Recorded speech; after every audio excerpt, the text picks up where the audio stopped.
Live here. Live! But we don't have to necessarily know what that means. What's the someday of Black? I don't know there's a that we reason want this story happens now. Ladies and gentlemen, the movie writes itself. Ooh. I'm still streaming. How do I stop streaming? No! And that's our intro. Still is our intro. 10 things I hate about Jake. I could do this one. No. Actually, you know what, Jake?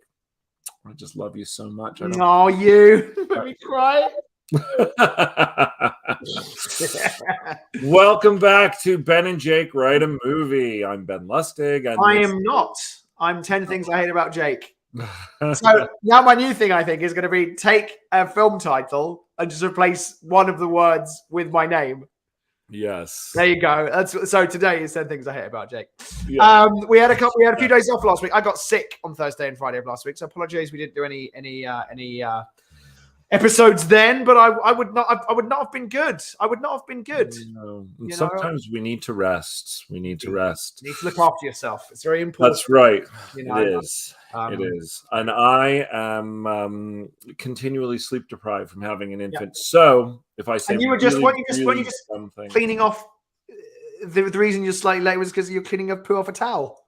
I was.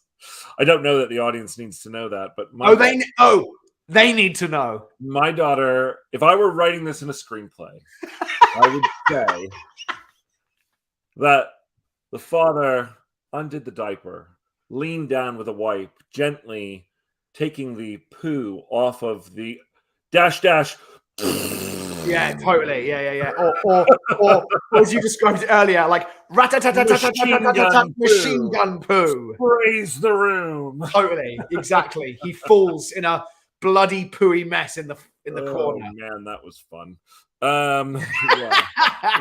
Right now.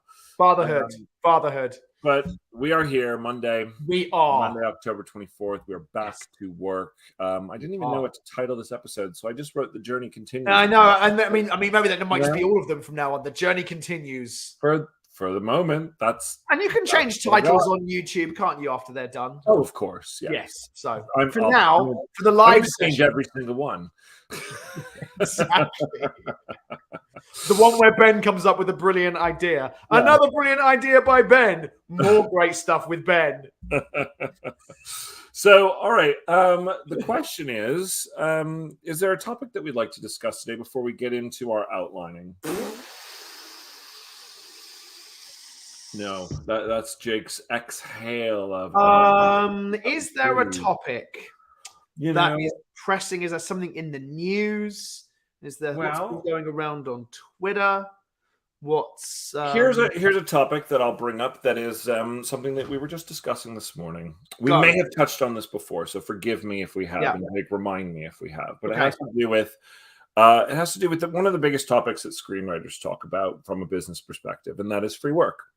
Oh, yes. Free work comes in many, many forms. And the one that we were discussing this morning is when a buyer, usually a studio, maybe a production company, or network, a streamer, someone like that, manages to not hire you to do a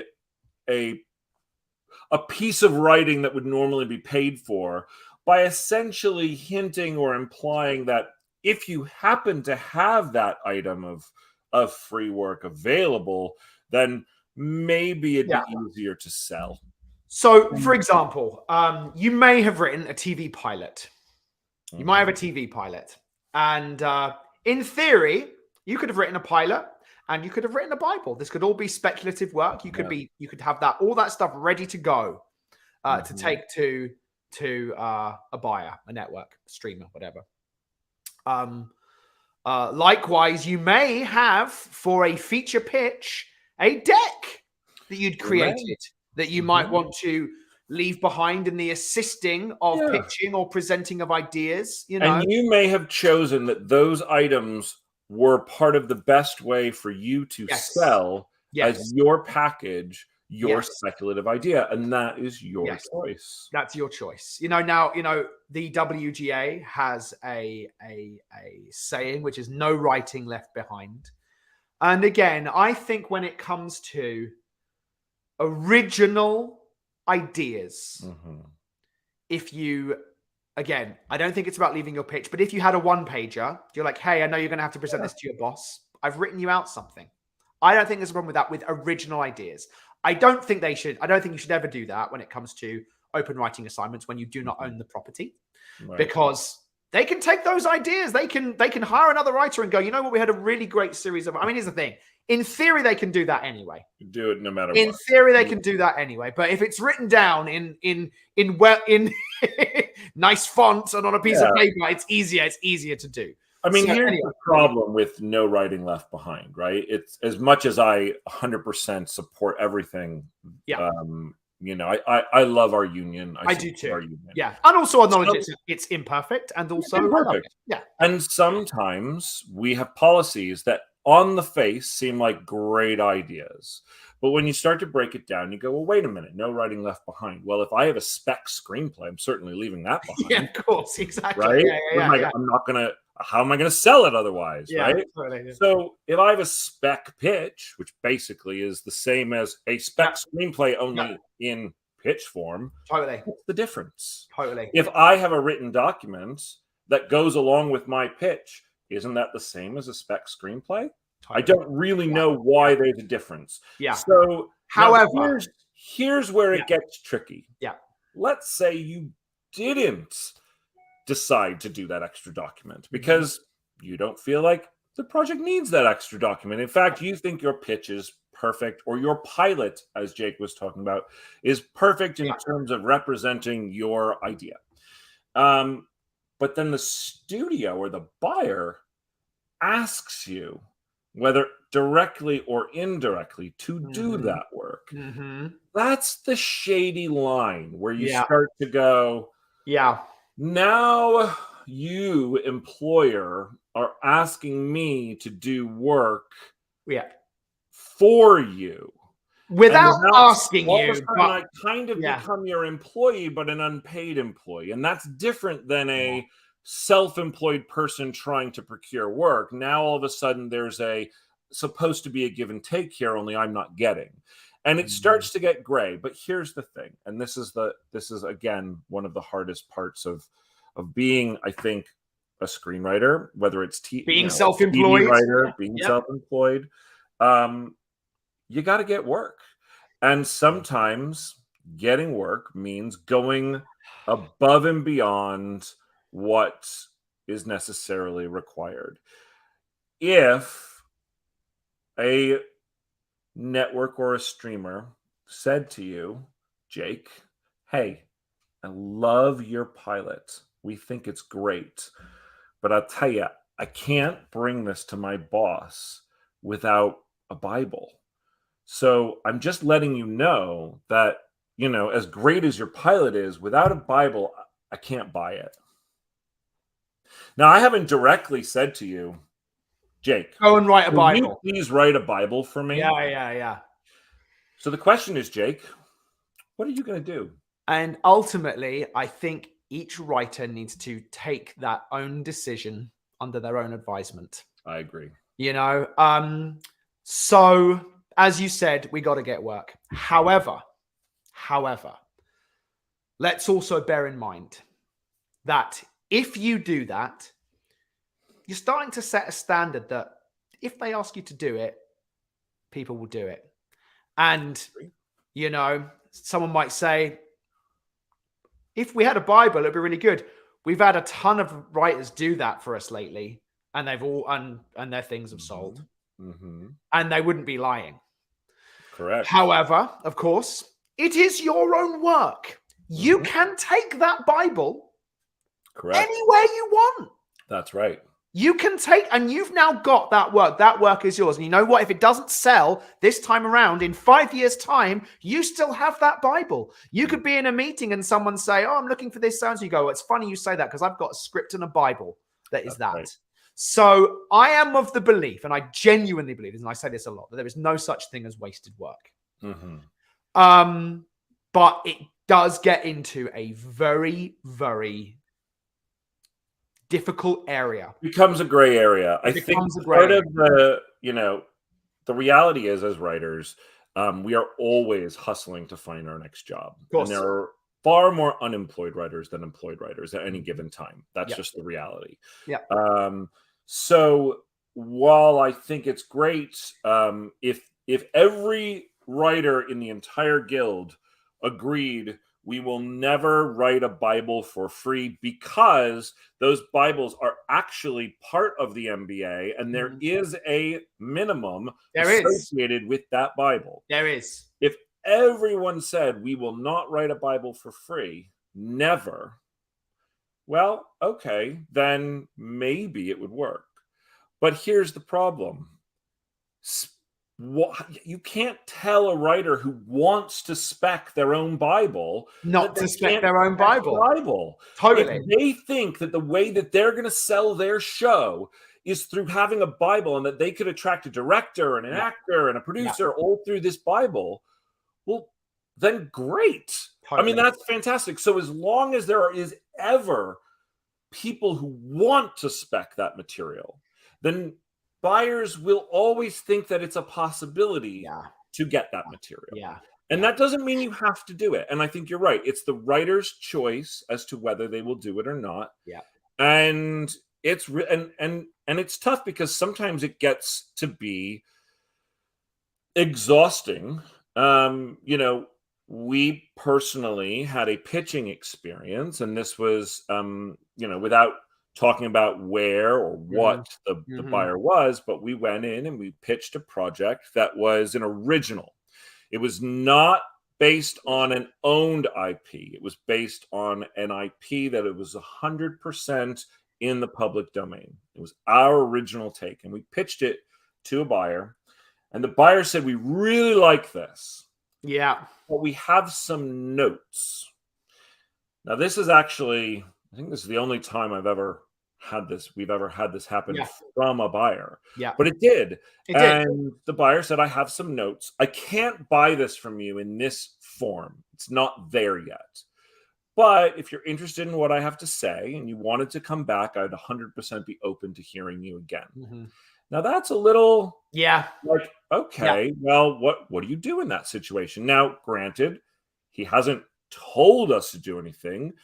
It's an original idea. We don't have to go back to him. If we didn't like his note, in theory, we could just say, "Fuck off. We'll go try and sell this to Studio B." Yeah. Right? But it would have been a real layup at this particular place. And it would have been the perfect thing. And this is the power play, and this is where it becomes hard. Yeah. He's just whet our appetite. He's just kind of dangled a carrot saying, "I might buy this. Yeah. I could buy it, but you're going to have to do a little more work." Yeah. And here's the thing. That happened 3 times. Yeah. 3 times, to the point where by the 3rd time we said, enough is enough. Yeah, we're good. And we had to walk away. And it was really a shame because we got the feeling that it just was never going to happen. And enough of the project, it was never going to change to the point where it couldn't have changed in draft. And that was that is the most frustrating part sometimes about when these people ask you to do free work, especially on a pitch. Yes. A script is a whole thing in and of itself. But let's say you're buying a script. Well, the script may not be perfect. You know, when you buy a script that you will be able to give notes and that you will have those writers do a draft based on your feedback. But what you're buying is the script as it currently stands. No studio would ever ask you to do notes on your spec script before they buy it. They might pass, and then you may hear back channeled why they passed, and you may decide to make those changes and go back to them, although it's never happened to us before. But with a pitch, they should know the same thing. You buy a pitch, you know the basics. You know the main plot, you know the main characters, you know everything. If you trust us as writers, you will understand that we can deliver your notes in script form. Our job is to write a screenplay. Now, the funny thing is we did actually have this happen once on an IP that we didn't own. And man, was that frustrating. And that was earlier on in our career. And I have to say, one of those pitches that we did based on this feedback, I was in Scotland. That's right. Yeah. I mean, and we have bent over backwards. And it's difficult to say no. It was a major studio. It was a major producer. It was a major project. And we were led to believe that we were this close, that if we could solve this one answer, they would buy it from us. And it's funny because we've recently had an experience about producers and studios or producers and actors not wanting to jeopardize relationships. Yeah. And oftentimes the writer gets kind of caught in the middle of this. Right. So, for example, the studio thing that you were talking about last time, well, I know this producer was working with them on another project. And it was presented to us by a member of our team that perhaps the studio didn't want to say no to the producer. Right. Just because this project wasn't for them, but they didn't want to say no. So they were basically blaming us for the fact that we couldn't solve their problem. You know, we got stuck in the middle, and man, did we do a lot of work.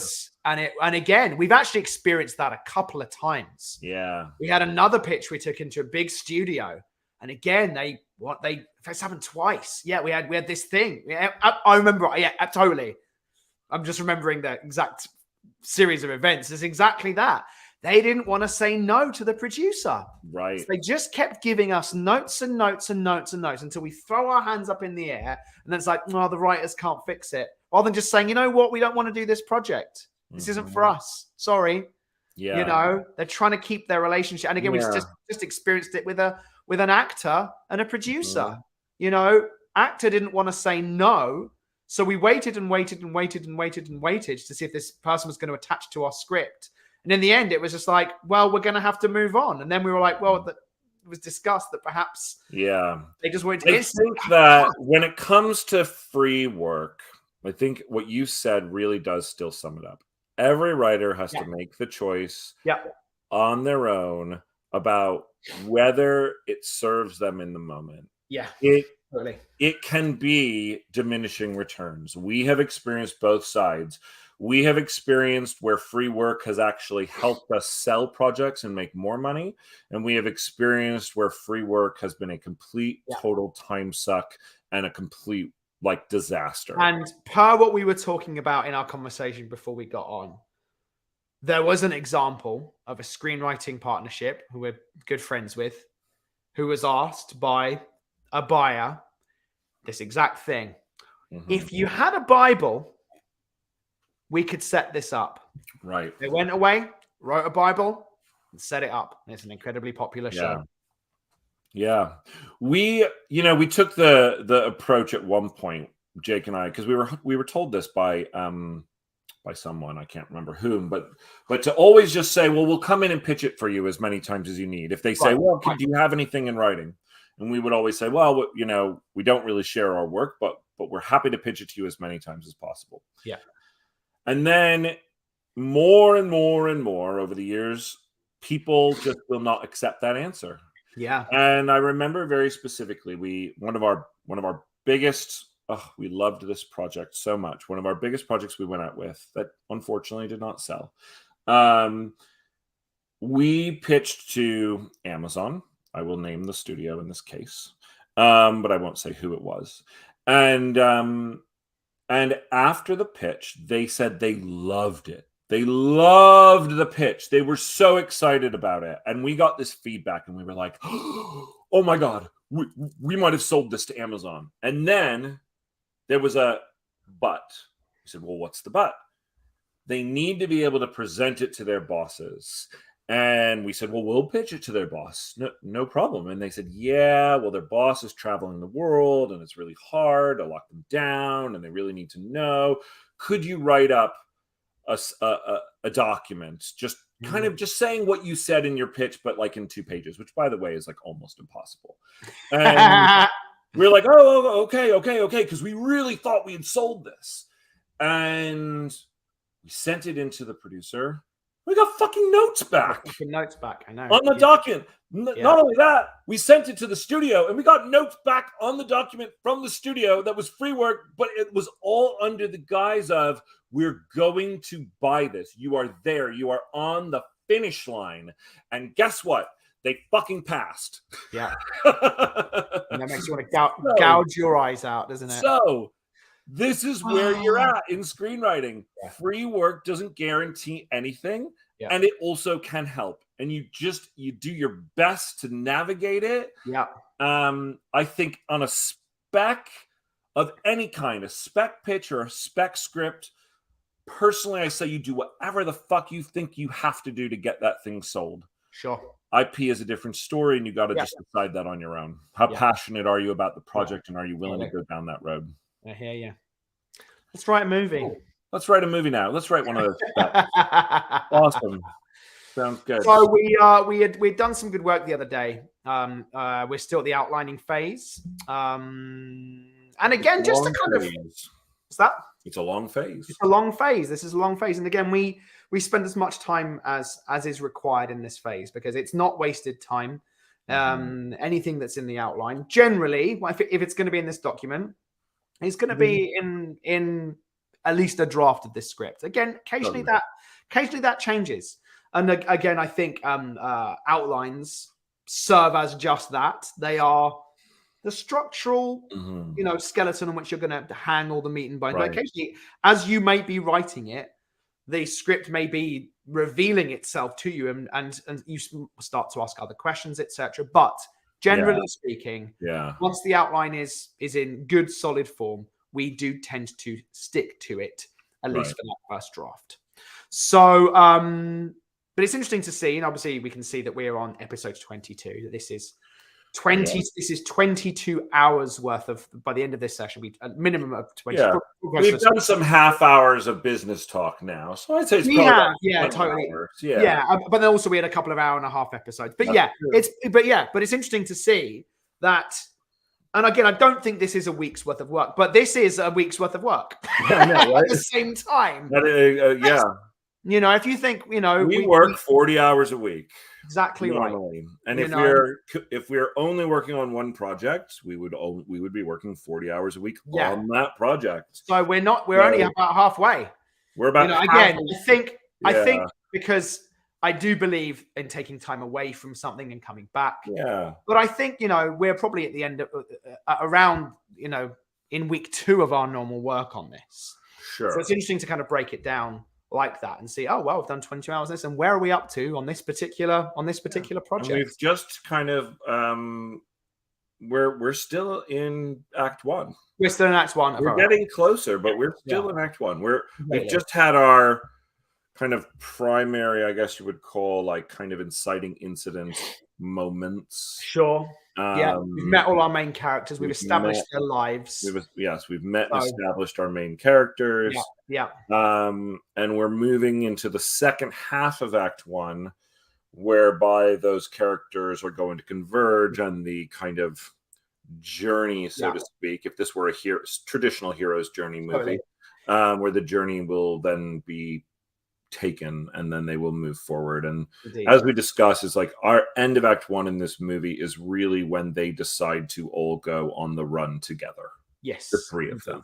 Indeed. If we were breaking this up, one of the things we used to do as well was to break movies up into eight sequences. Yeah. Rather than 3 acts, you have 4 major sequences and then 8 smaller sequences, essentially. So we are probably coming to the end, I think, of that first sequence, or we're just about to wrap that up. I think we've probably just finished that first sequence pretty much. Yeah.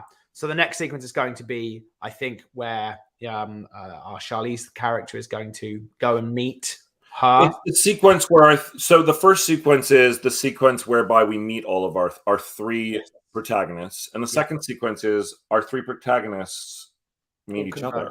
Exactly right. Yeah. So let's open up our document and just see where we're up to. Yeah, sounds good. Good idea. While you're doing that, usual blurb. Thanks for subscribing. If you don't subscribe yet on on you. If you want to, if you're watching this on Facebook, do us a favor. Click through to the link that's over on YouTube. Just go and subscribe to the channel. Again, this helps our visibility. We've been trying to get our vanity link, but it won't let us have it. It won't let us have it yet. It's got a whole thing. YouTube has changed their whole platform, and they're in the middle of doing that. So that's right. It's going to be a little bit. It's going to be a little bit. You can follow me on Twitter at Jake Thornton. Ben's at Ben_Lustig, and we're on Facebook at Lustig Thornton. So yes. Anyway, okay. So we took a couple of little extra notes here. So we've gone and had this first scene of introduction to Sam. We've met Sam in her apartment. We see she's basically kind of like a druggie. She's asleep. The police knock on her door. She thinks they're there for her because she's what did we say? She's not on parole, but under her, what's the word I'm looking for? She's probation. Probation. Thank you. Wordsing is hard for me sometimes. Probation, yes. And thank you.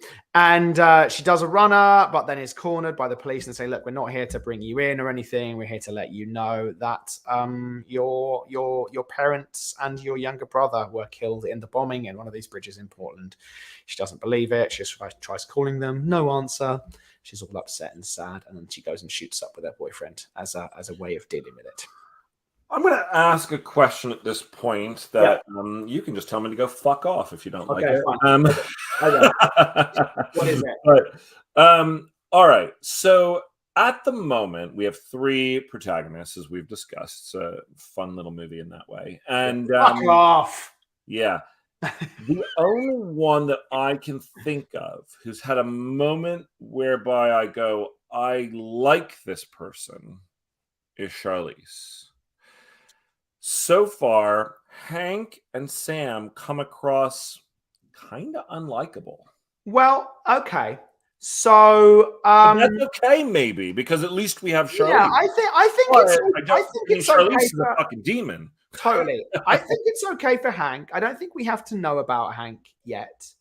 I see a young woman who has made some wrong choices, but who gets awful news, and whose decision to how she copes with it is in a negative way. She, buries herself in drugs and alcohol, essentially. So I do. How do you show her as empathetic and not just a junkie? It's a good question. I guess my other question is and my question is about Terminator 2. Why do you like John Connor when you first meet John Connor? He's kind of a horrible kid. Was that in Terminator 2? Second one. Yeah. You see that he's, a ne'er-do-well. Right. Now, you do know in that he's John Connor. You do. So that he does have that going for him. Yeah, true. True. But he's not who he is. Potentially, the reason you end up liking him, the reason, and I will, and there's and it's not right away. So you make a valid point, but the reason you end up liking him is because he insists on going to get his mother. It's the moment where he tells Arnold, "We're going to get her," even though Arnold says that's not a good idea. He says, "I order you to take me there." Right. And that's when he becomes heroic, and you go, okay, this shithead kid actually loved his mom, and that means something. And it's kind of part of his arc, isn't it? He goes from being this ne'er-do-well kid. And I would say that's still in Act 1 of that movie. Yes, I'm sure that is in Act 1 of that movie. Yeah. Because then the breakout of Sarah is probably the climax of Act 1. That's probably I would need to long Act 1. I need to go and have a little look at that. It's a long act. I think it's a long Act 1, which sometimes, and I'm a firm believer that it's okay. You can have I do too. Act 1. Yeah. And in fact, this movie that we're doing, because we have 3 protagonists, that ended up going 40 pages in order to try and accommodate the emotion behind all 3 of these lines in the same way that Terminator 2 has to, because we've got Arnie, John, and Sarah. I'm okay with that as well. But I will say Arnie I like because he saves John. John I like because he says, I want to go find my mom. And Sarah, I like because she is being really mistreated, clearly. And her goal is to get out and save her kids. And we know that she's right. And we know that she's right. And she's being, I mean, the guy licks her face. It's disgusting. Yeah. Right? So all three of them, I have a moment in Act 1 where I go, I like you. So I do think at some point, all three of these characters, we have to want them all to win. So what are the things that are going to be what we hook into? Because they don't know each other. So unlike in Terminator 2, where John and Sarah are literally mother and son, and Arnie is the guy that Sarah knows who tried to kill her but isn't really that guy, and he's actually there to save them and knows both of them because of his programming and all that stuff. There is a connection between the three of them. In our movie, they're strangers. We've run into this problem a couple of times in other scripts as well. When you have protagonists who are strangers, you don't have a pre-existing relationship to fall back on. So they have to get to know each other through the movie. But again, interestingly, like something like Midnight Run, you get to know them very well over the space of that 5 or 6 days that movie takes place in. You know, so it's not and what would you say in Act 1? I'm willing to bet that there's at least one moment for each of those two characters in Midnight Run in Act 1 that makes you like both of them. Well, it's interesting. I think we've said this before. You naturally respond to someone who's down on their luck. Yeah, like Sarah. Exactly the same way. You go, but you have to feel that they are right and it's not their fault. Yeah. So, you know, the way that I think of De Niro's character in Midnight Run, you go, oh, here is a guy who's just trying to make something happen. And here's the thing. You see he is trying to capture criminals who skipped out on their bail. Okay, so and you go, okay, here is someone who, good job. While he's doing it for money, it's an honorable profession. It's an honorable, semi-honorable profession. Maybe you work for sleazebags, but, you know, you are doing something that is keeping the public safe. You're doing what you can to pay the bills. Yeah. And then what's interesting is that when you meet the Duke, the person he's going after in that movie, you don't immediately like him. You don't go, oh, here's some innocent guy. But again, they don't have to be innocent. Let's be clear. Totally. Yeah, we just have to like them. Totally. And again, I think the reason that one responds to this person is you go, oh, you stole a large amount of money from the mob. And I don't know about that, but I'm intrigued by you. Right. And then I think ultimately what happens over the course of that movie is that, you know, De Niro's character starts to be like, oh, you were stealing from the mob because you've got information. You know, you were trying to do something. And also he's given it to charity. That's also what you learn. Oh, that's cool. That's right there. That's you like him because of that. But here's the thing about liking a character that I believe. Because there's lots of movies where you have anti-heroes. Of course. You can like a character for lots of reasons. They don't have to, like, quote unquote, save the cat. I don't believe that. No, I actually think that you can be into a character because they're just awesome.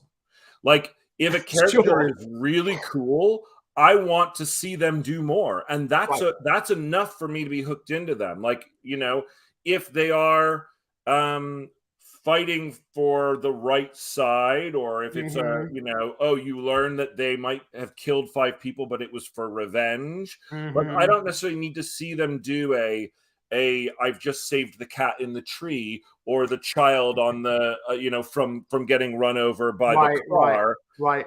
They don't have to be a hero. They just have to be likable, and people like people for different reasons. People like bad boys.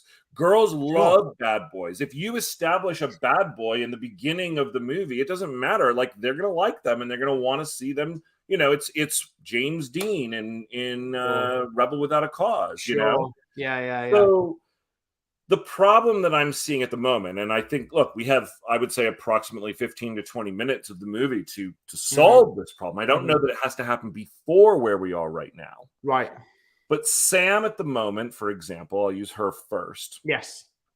We see that she's in a shitty apartment and uses she's got a bit of a crummy life. Needles. She's a user. I don't know anything about her that makes me go, oh, I want to watch her story. I don't give a shit. Like, I'm like, why would I want to watch your story? Like, there's nothing about you at the moment that makes me go, I want to watch your story. Now, you're not like someone who is trying to go to med school and is like blown all your. But again, I think that's okay for Sam right now. Charlize, we've seen in the opening, save a group of kids from a bomb. You know, stop the guys that are going to do that, even though that this is people who she knows very well. And I've seen her present day. I go to Hank. I'm not sure what Hank's up to, but he's doing something and he's driving off. And then I see this girl here. I don't yet know how these three are all tied together. I don't now, other than both. If I'm an intelligent audience member, I have seen Hank go, there's something going on in Portland. Right. Then we go to Portland and we're with this girl. And we're with her for a reason. We see that there is a mystery. There is a mystery starting here. And I know that this girl is somehow involved in this mystery. I know that there are demons involved. So I've got a mystery. And we haven't actually seen any demons yet. No, but we've seen something untoward in that opening moment. But we don't know that they're demons. No, yes, we don't know that they're demons, but there is something else going on. There's something otherworldly going on because Hank brings a fucking axe with Aramaic script on it. Sure, but all we've seen really is like, because here's the thing. And again, I don't know that we have to have it here. What I'm saying is, where do we have it? How do we have it? What do we have? When I learned that Sam is the Antichrist incarnate, and that both Charlize and Hank are here to kill her, to stop the coming of the apocalypse, what is it about her that makes me go, no, don't kill her? Yeah, sure. Other than her just being a person. She's a junkie at the moment. I need something. I need something to make me go, she's worth saving. Why is she worth saving? And ultimately she can come around. It's the question of why Charlize and Hank don't kill her. Correct. Yes. Yeah. And it's reminded me of something that we did talk about briefly on another episode because we joked about the saving the cat. Which was, she's watching her through a scope, or he's watching her through a scope, or something. And they think, oh, here is the Antichrist made flesh, is this girl right here. And then she does something that makes you go, oh, hang on. You're not, the beast yet. Right. You've done something which is good. Yeah. Fundamentally good. I don't know what that is yet. But I think it's right. I don't think it's in this scene here. No, I don't think it's in the scene. However, I think stuff like that does need, the seeds need to be planted. So, for example, if we don't really know, like, I don't think it's just, oh, I open up some cat food and put it out. I agree. What is it needs to be big enough, like that it is something where I go, oh shit, she's not. You couldn't possibly be evil because you just only evil, right? Yeah. And I don't think we know quite enough about Sam's life yet. And this is how outlining, I think, leads to deepening of character. I don't think we know quite enough about Sam's life to fully understand what it would be that she would do that would change Charlize's mind. What's Sam's job? To work in a donut shop. I thought we established this, Ben. Okay, she works in a donut shop. No. Dude, I'm telling you, donuts in Portland are a big thing, but whatever. It's okay. Obviously, she learns that her family was all killed in this incident, which makes her go, here's the thing. technically what that has done is made her go even darker, right? It's led to this shockwave of evil demonic energy. Yeah.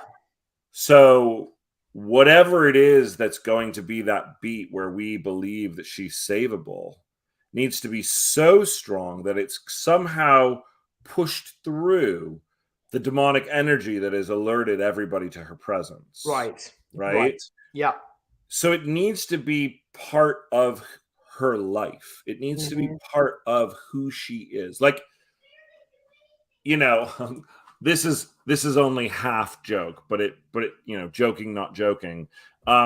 She's a veterinarian, you know, like there's your save the cat is like, that's actually what she does. Now, I don't know, but literally, like again, I am kind of joking because I don't know that this setup. No, I know. Yeah, I was drug just user. I was with the veterinarian. I was just playing the, and a cat is wheeled into the ER. And she's like, "Breathe, damn you! Breathe! Ah, you saved the cat, Sam. You saved the cat." But like, you know, what is it about her life that is worth saving? And also for her, if she were to get clean, what would she want for her life? Yeah, like, sure. It needs to come from like a deeper part of like who she. What does Sam want at this moment in this movie? What is it about her other than just to survive? Yeah, I think you asked a good question. What could she and what would she do if she didn't have this disease? When she gets finished with all of this, what is she going to want to do? Totally. Yeah. You know. Yeah. What was her dream as a kid? Yes. What was her when I grow up I want to be blank? Yeah. You know. You know, is there something I was seeing, and again, I don't know if it's right. It feels maybe a bit cliche. It's probably why it's in my head, but about, you know, seeing her go through some kind of like grief therapy counseling situation, and someone literally asking her that question. You know, she could be very honest, like, you know, my life sucks. I acknowledge that I'm addicted to heroin. I'm a user. You know, if she were going to, you know, NA meetings, and she's like, I had a lapse. My parents died and it fucking sucked. I want to be well. I'm fucking struggling. You know, I'm 1 day sober today. You know, right. Like, what if Charlize was in that meeting? I don't know. I'm just playing with ideas, because I'm not sure it's just as simple as, oh, I see you on the street, give to a homeless man. It doesn't do it for me. It's not as meaningful. It's not saying, you know, giving us home is meaningful, but in this journey, in her story, you know, she has a desire to want to change her life. She wants to change, you know. Right. But she just gets sucked into this thing, and this event. Yeah, I mean, I can be emotionally invested in a person who wants to change, even if they're not a good person today. Yeah. If I believe them, that as hard as it may be, their life just has not led them down the best of paths. Yeah. It's something that I really like about the NA meeting because of the expositional nature of those meetings. Totally, absolutely. It does feel cliche. It does. I will say. It does. They're used for a reason. And those, I read a very funny, I think, tweet storm about, you know, what you can always expect from those scenes. You know. Basil exposition shows up. Yeah, totally right. You know, no one else speaks. It's just, obviously, you know, it's really cliche. Yeah. So, but what I like about something like that is that I can establish her her past and what brought her to this place and why she's here. Now, here's a now, instead of a meeting, she could go to her sponsor. She could go to her sponsor. She could go to her court-appointed therapist. Yes. Yeah.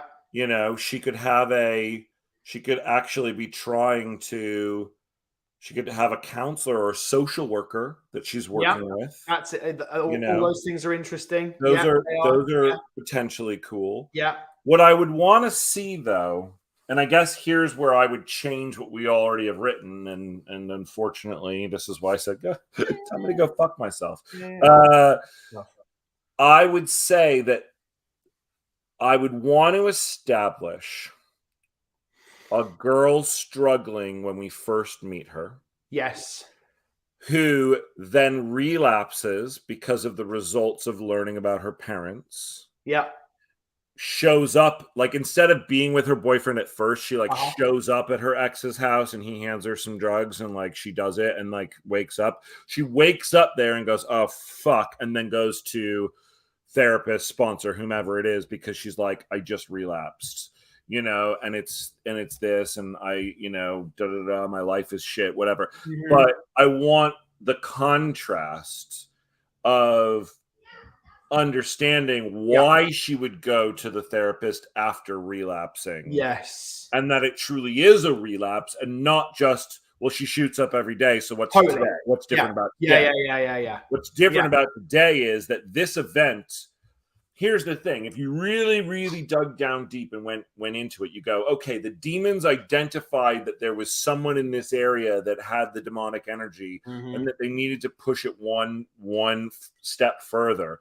Well, Sam was on her way to getting well, and this thing is the thing that pushes, you know, her parents' death is that thing that in theory could push her over the edge. And it almost, and in fact, it does one time, which is why, in fact, if there was any way for us to link the shooting up with that energy, I don't know how to do it structurally, but if we could meet Sam and have that moment of the needle be the thing that sends out the demonic fucking Okay, let's play with the structure of it a little bit.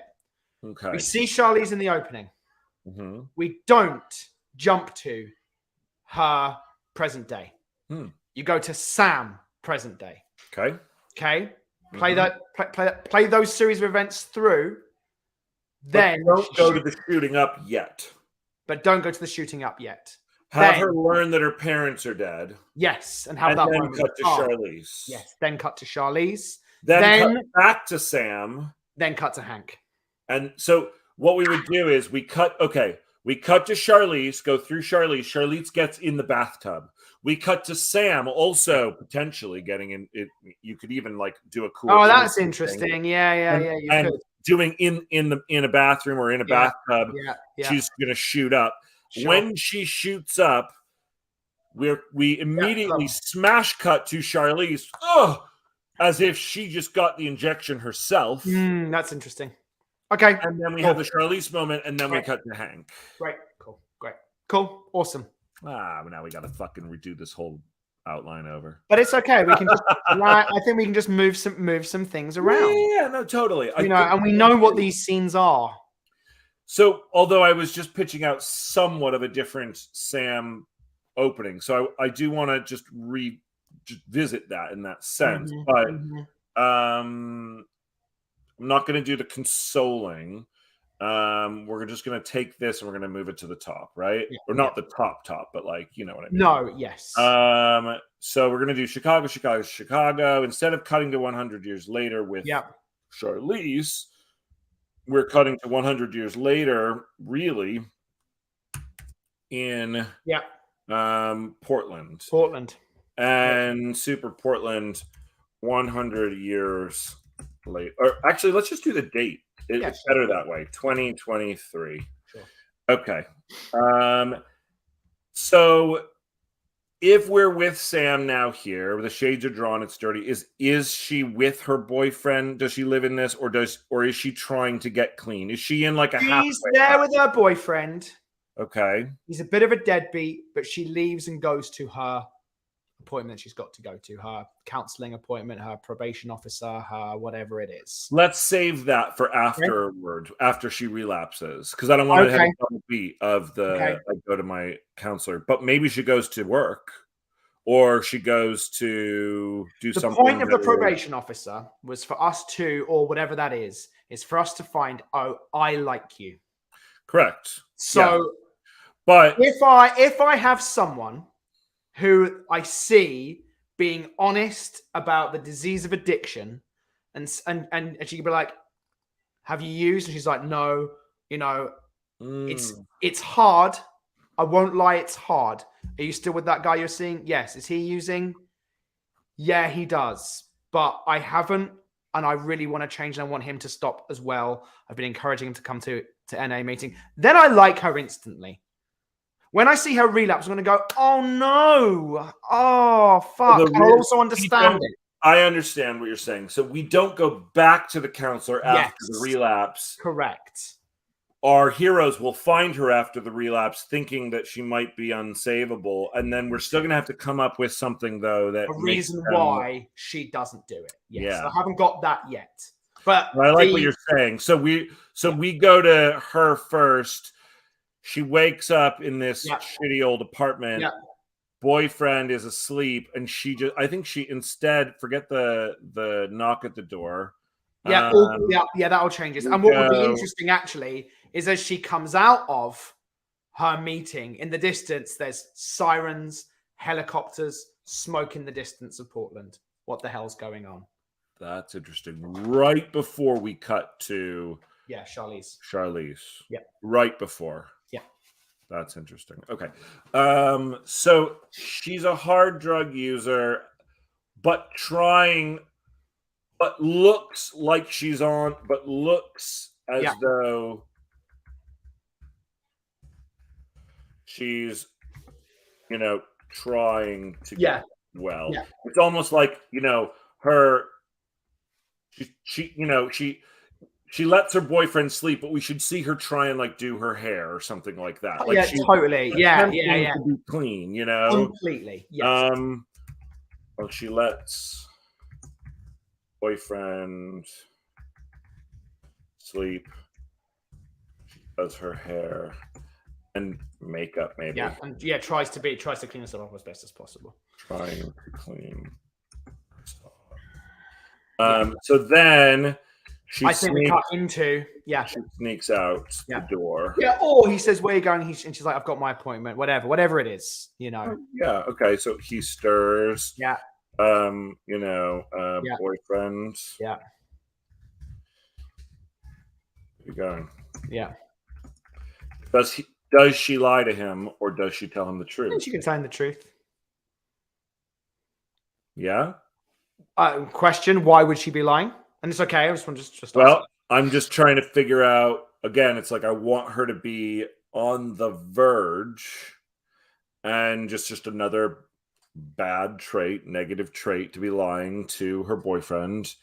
I like the fact that she's trying to get clean, but maybe she doesn't. Maybe she's afraid he'd leave her. Maybe she doesn't. He wouldn't support her. Maybe he'd try and talk her out of it. There's something interesting about her feeling stuck in this world instead of having any sort of support. I don't want him. I guess the thing is, I don't want him to be supportive of it. Yeah, no, yeah. So if she were to sneak out, I'd get that she's not trying to necessarily. I mean, maybe she's just letting him sleep, but maybe she's not. Maybe she doesn't want him leaving or knowing that. I don't know. I'm on the fence about it. Again, it depends where she's going. If she's going to go and meet her probation officer, that's one thing. She would have to be honest. I don't think there'd be any reason for her to hide that. Now, if she was going, if it's a probation officer, yes. If it's a sponsor or a counselor or a therapist, then it might be something that she would hide, depending on what this guy is to her, and if it's even really that important. I mean, this may be important for this movie, but I'm just trying to get into the depth of who is she right now at the moment before she becomes the demonic energy carrier of the Antichrist spirit, She's so she's a girl struggling with her addiction. Yeah. You know, it's gotten her into criminal trouble, you know.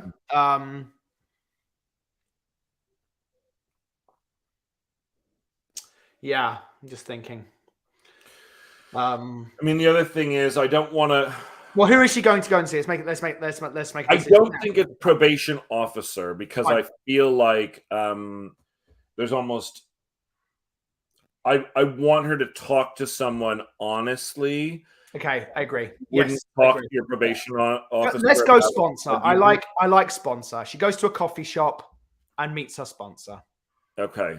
So whether she feels like she is lying about that to her boyfriend, about going to see, or even going to meetings, I don't know.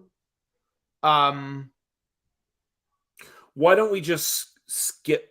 Let's just have this guy asleep. Fine. And she slips out the door. Okay, fine. But she, yes. You know. Yes. Notable, though, that she doesn't say anything to him. Slips out before saying anything to him. Yeah, great. So interior, coffee shop, day. Coffee Vivi. What? I'm doing a Trump. Coffee shop. Okay. Great. Sam waits. Yeah. Well, I think we can cut into the scene.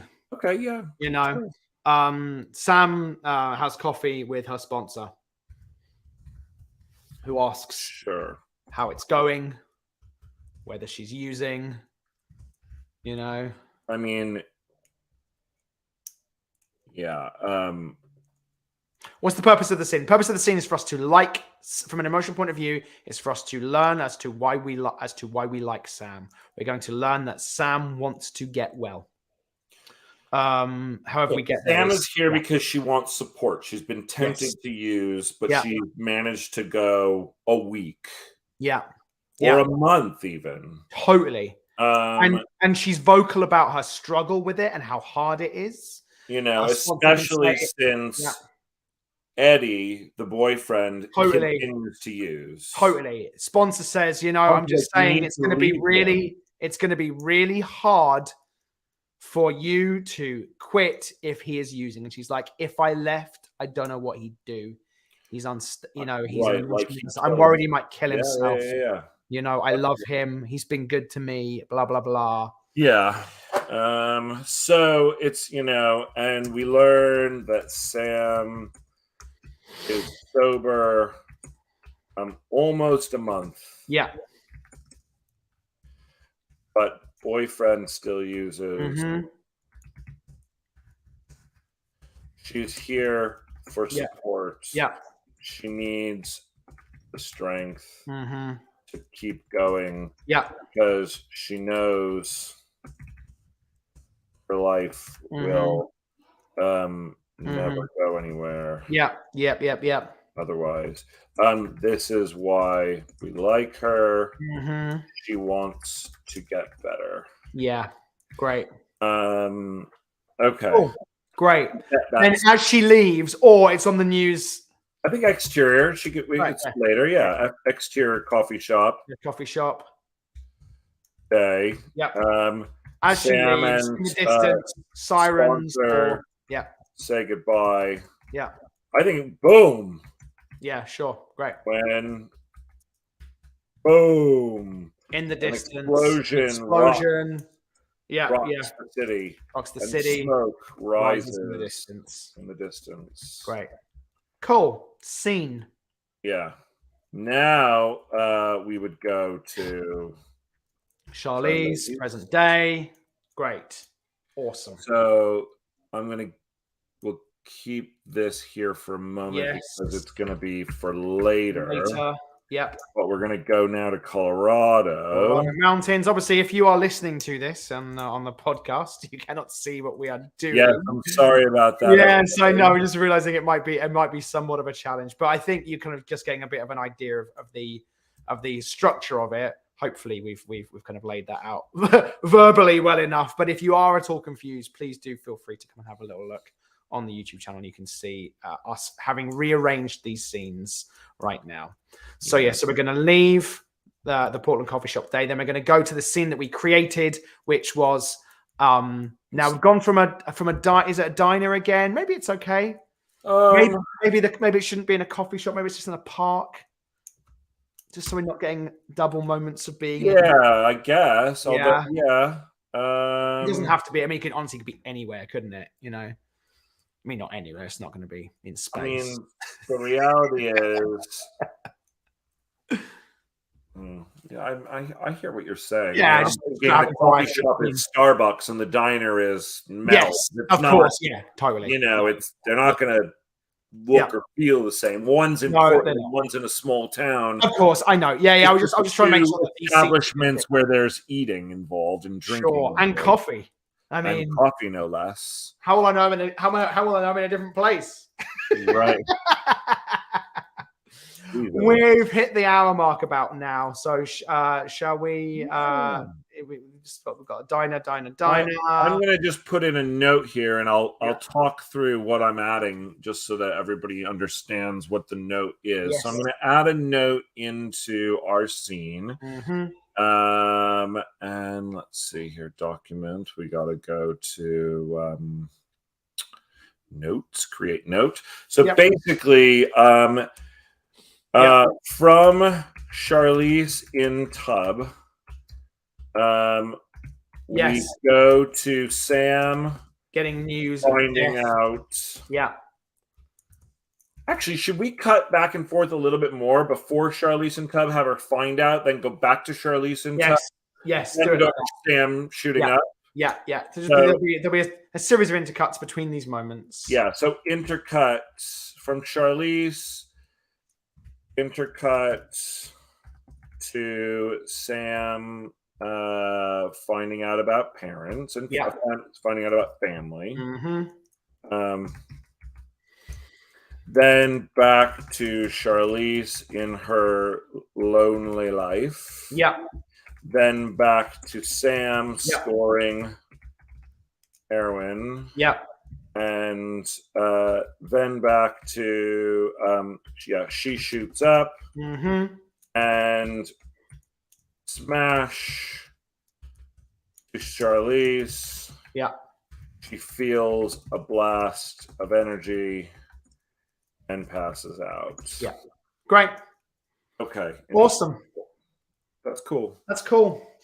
Well, good stuff, Ben. This was a good productive 40 minutes on this. You know, just some slight restructuring, but again, that's why we have a delete key and a copy and paste button. So totally. That's thanks for joining us, everybody. We'll do another one. We are going to do another one tomorrow, aren't we? We're going to try and do. Yeah, we're going to try. We'll hopefully get around to doing one almost every day this week. Yes. We've got a busy week ahead, but we will try our best to be with y'all. Thank you so much. We'll see you next time. Thanks a lot. All right. Bye-bye.